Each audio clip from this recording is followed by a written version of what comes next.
Contacto con la región. En Performance, tu auto es Bridgestone. Por secretaría se dará lectura del resultado de la votación. 142 votos afirmativos, 106 negativos y 5 abstenciones. Resultado resulta afirmativo. En Argentina, el gobierno de Javier Milei logró ayer el primer avance legislativo para su proyecto liberal.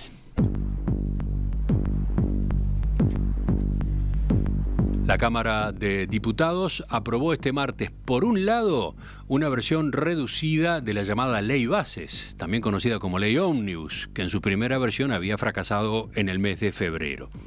Este texto contiene unos 230 artículos que incluyen la declaración de emergencia económica y energética por un año, la delegación de facultades del Congreso al Poder Ejecutivo que permite a Milei disolver organismos estatales y la posibilidad de privatizar una decena de empresas públicas.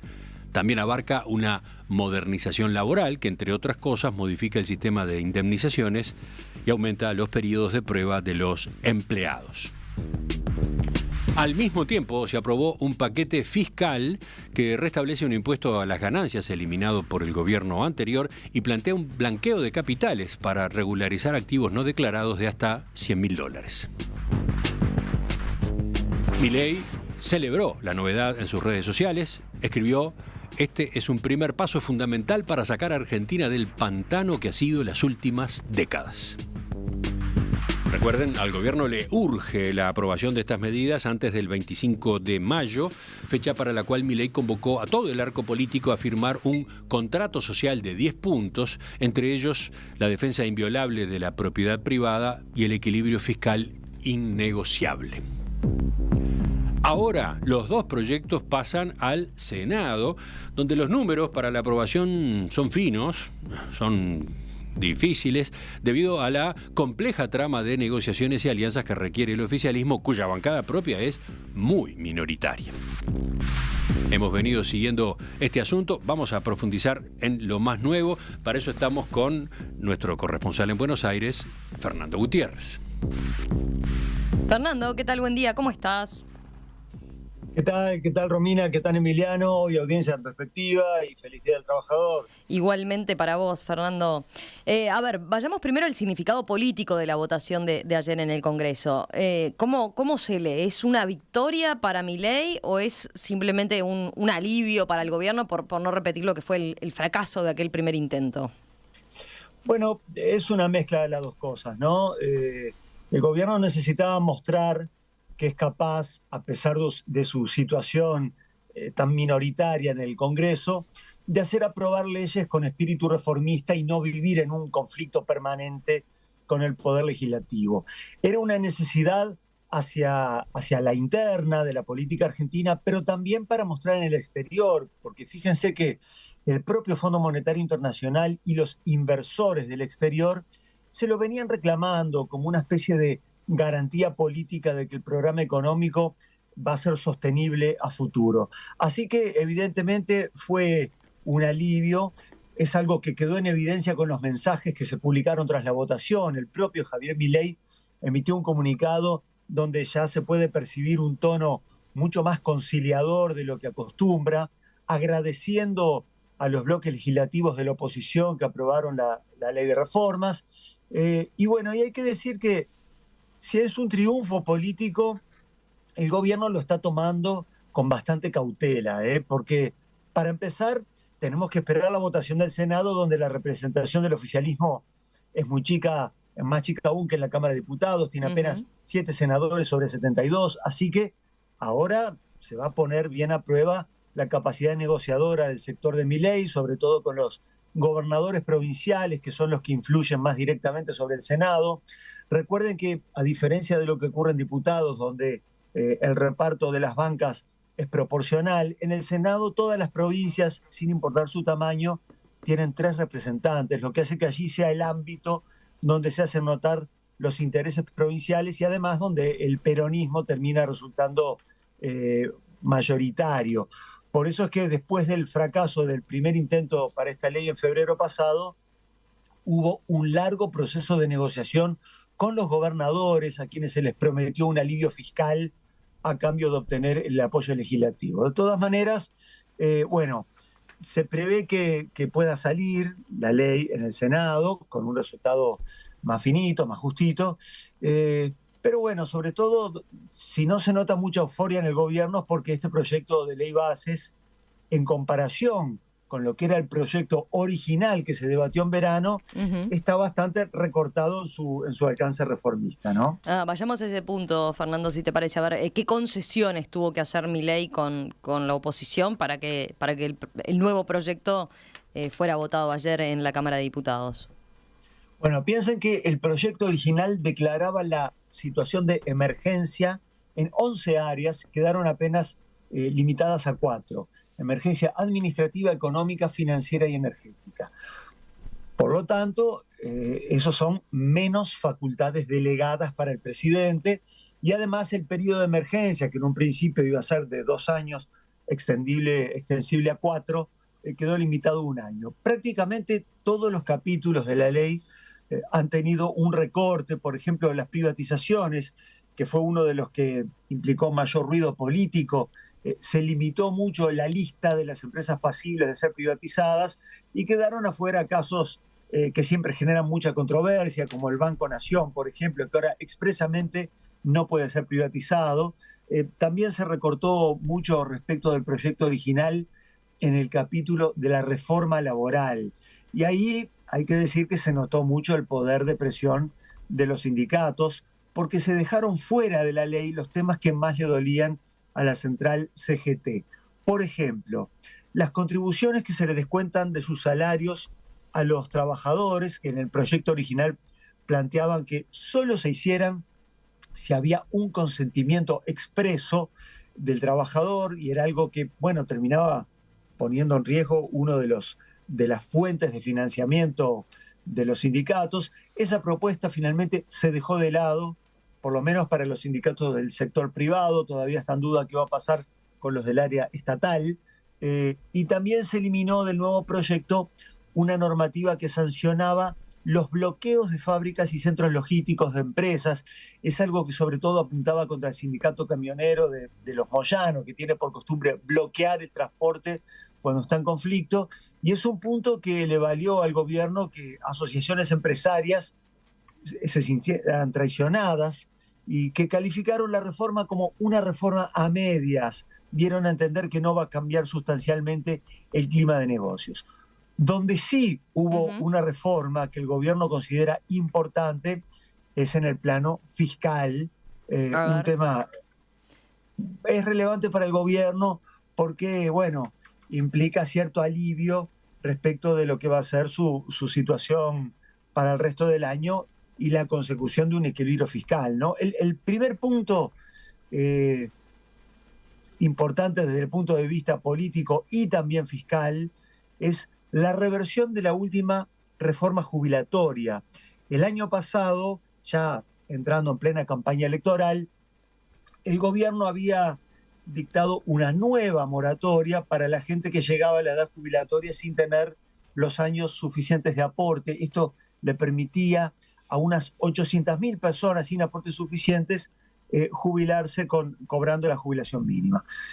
Esta reforma había sido criticada por su alto costo fiscal, pero además porque agravaba el efecto de achatamiento en la pirámide jubilatoria, porque de alguna forma implicaba que los jubilados de niveles más altos terminaban subsidiando a los jubilados de la mínima. Ahora se revierte esa moratoria, se la sustituye por un nuevo régimen que le da a quienes lleguen a la edad jubilatoria sin los aportes suficientes una especie de pensión para la vejez que implica 80% de la jubilación mínima, y para obtener este beneficio hay que tener necesariamente 65 años cumplidos.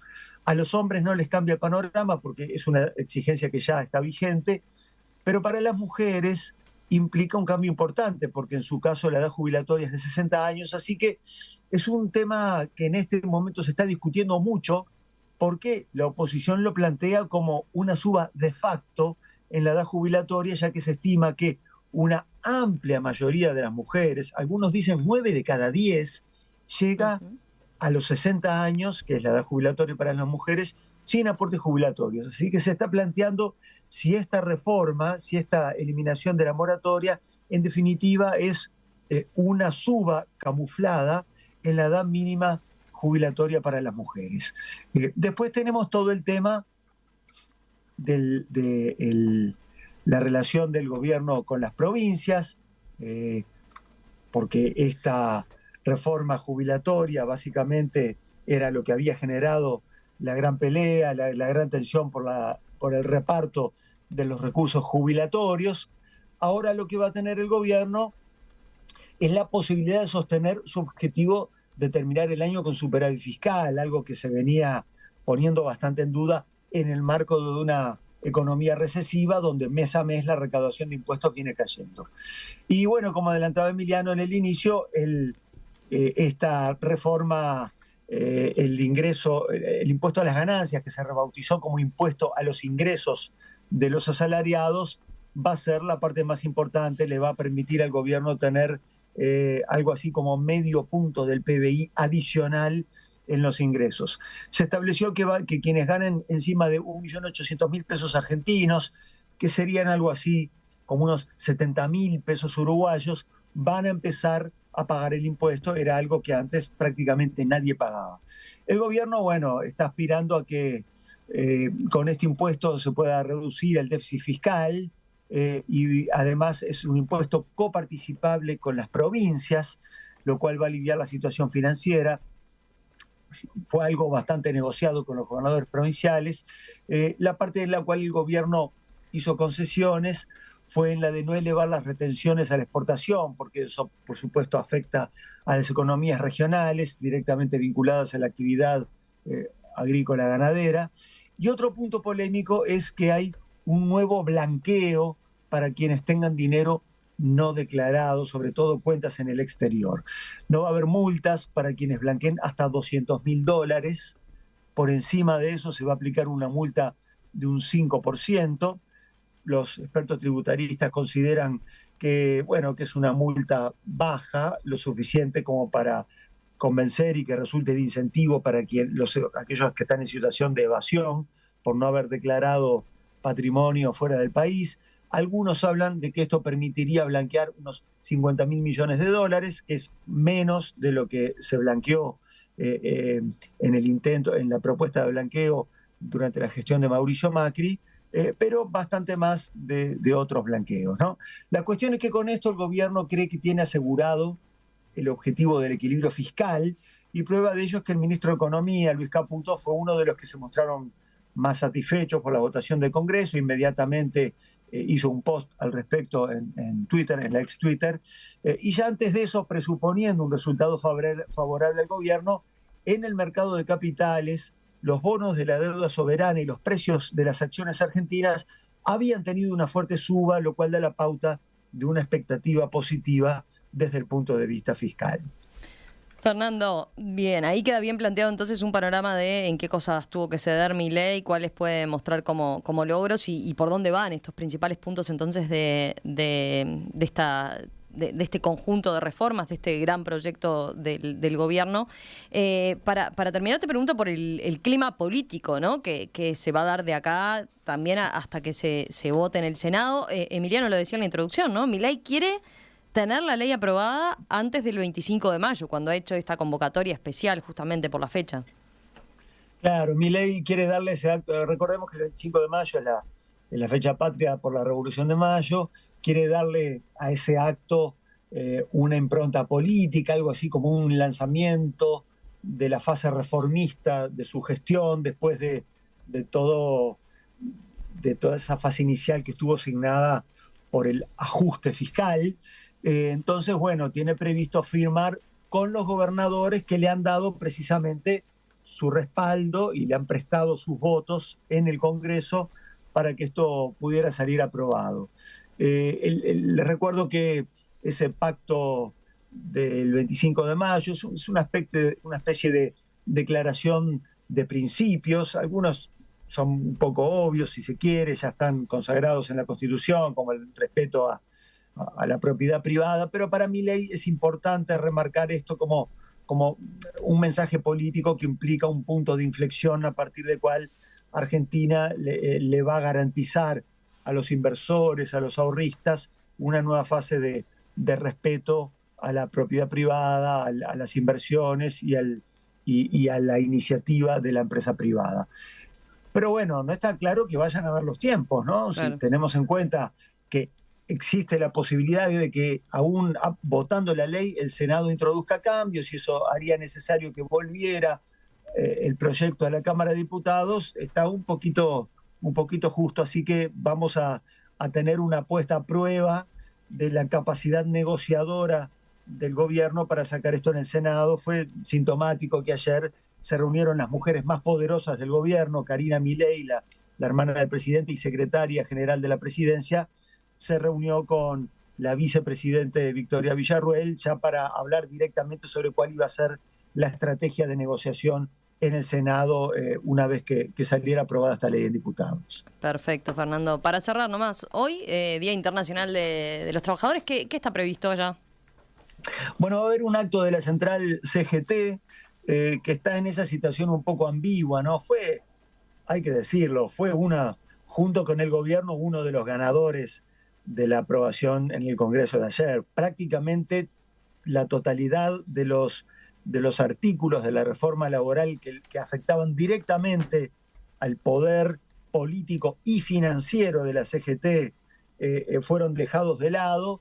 Así que es una cosa un poco ambigua porque el acto naturalmente va a tener una impronta muy opositora, se va a leer un documento crítico respecto de la gestión del gobierno, pero la CGT ha sido una ganadora en la aprobación de este acto.